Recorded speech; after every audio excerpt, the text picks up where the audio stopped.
अगर आपने इस वीडियो पर क्लिक कर दिया है तो दिल थाम कर बैठिए, क्योंकि आज आपको पता चलने वाला है वर्ड्स यानी शब्द, सेंटेंसेज यानी वाक्य एकदम बढ़िया तरीक़ा से समझ में आने वाला है। तो चलिए शुरू करते हैं। वर्ड्स, शब्द। वर्ड्स का हिंदी देखा जाए तो शब्द, वचन, बात, लफ्ज होता है और इसको परिभाषित ऐसे कर सकते हैं। लेटर्स की सहायता से हम वर्ड्स लिखते हैं। किसी भी वर्ड का कुछ ना कुछ अर्थ होता है। कोई भी चीज़ लिखा जाएगा तो उसका कुछ ना कुछ अर्थ निकलेगा। जैसे में ध्यान दीजिए, काऊ। काऊ का अर्थ होता है, काऊ मतलब क्या होता है? गाय होता है। डॉग, तो इसका भी कुछ ना कुछ अर्थ होता है। Cat, boy, girl, book, school, read, laugh, eat, good, better, ये सब का कुछ ना कुछ अर्थ निकलेगा और ये सब के सब क्या है? वर्ड्स हैं। ठीक है। परंतु इसी चीज़ को, जैसे यहाँ पर काऊ क्या है? एक वर्ड्स है। और इसी चीज़ को जब उलट कर लिख दिया जाएगा, यहाँ पर ध्यान दीजिए, WOC, तो इसका कोई अर्थ नहीं निकलेगा। तो ये क्या है? वर्ड्स नहीं है। ODJ, इसको अगर ऐसे लिखा गया है तो इसका भी कुछ अर्थ नहीं निकलेगा। TCA, इसका भी कोई अर्थ नहीं निकलेगा। YBO, इसका भी कोई अर्थ नहीं निकलेगा। तो यहाँ पर सब के सब क्या है? वर्ड्स नहीं है। क्यों? क्योंकि इनका कोई अर्थ नहीं निकलता है। ठीक है। नोट में याद रखिएगा, किसी भी वर्ड में लेटर्स का सही क्रम होना आवश्यक है। हम पेन के बदले EPN नहीं लिख सकते हैं। डॉग के बदले DGO नहीं लिख सकते हैं। ठीक है, ऐसा लिखना गलत होगा। आपके सामने सवाल है, इसको बनाने का कोशिश कीजिए, आसान है। क्या है? इनके क्रम ठीक कर शब्द बनाएं। ये जो आपको उल्टा पलटा दिख रहा है, इसको सीधा करके आपको शब्द बनाना है। तो कैसे बनाएंगे हम? डॉग, डॉग है, इसको हम गॉड भी बना सकते हैं, तो इसका भी कोई अर्थ निकलेगा और इसका भी कुछ ना कुछ अर्थ निकलेगा। काऊ है, इसका काऊ बना सकते हैं। इसका कैट बनाइए, रैट बनाइए, ऑक्स बनाइए, पेन बनाइए, बॉय बनाइए, मैट बनाइए, बुक बनाइए, स्कूल बनाइए। ठीक है। तो ये सबको बनाइएगा जब, तो कुछ ना कुछ अर्थ निकलेगा। जब अर्थ निकलेगा तो ये सब क्या है? वर्ड्स है। ठीक है। तो और भी है, इसको बनाने का कोशिश कीजिए।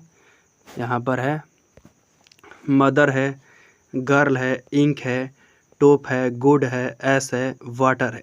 ये सब का कुछ ना कुछ अर्थ निकलेगा। ठीक है।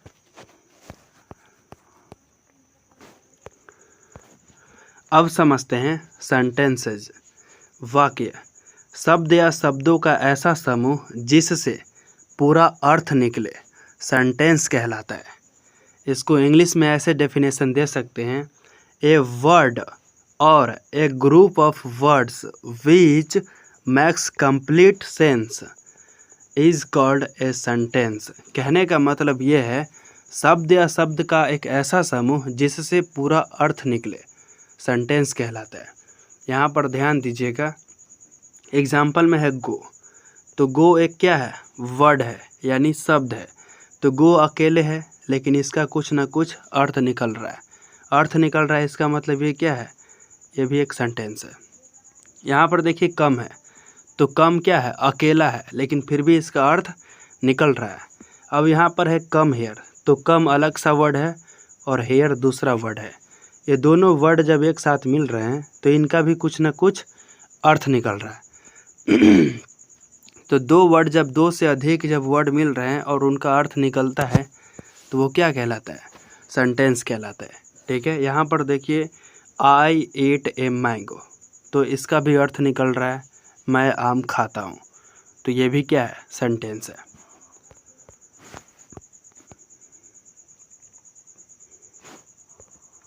व्हाट इज़ योर नेम, तो इसका भी अर्थ निकल रहा है, तुम्हारा क्या नाम है। व्हाट आर यू डूइंग, तुम क्या कर रहे हो, तो इसका भी अर्थ निकल रहा है।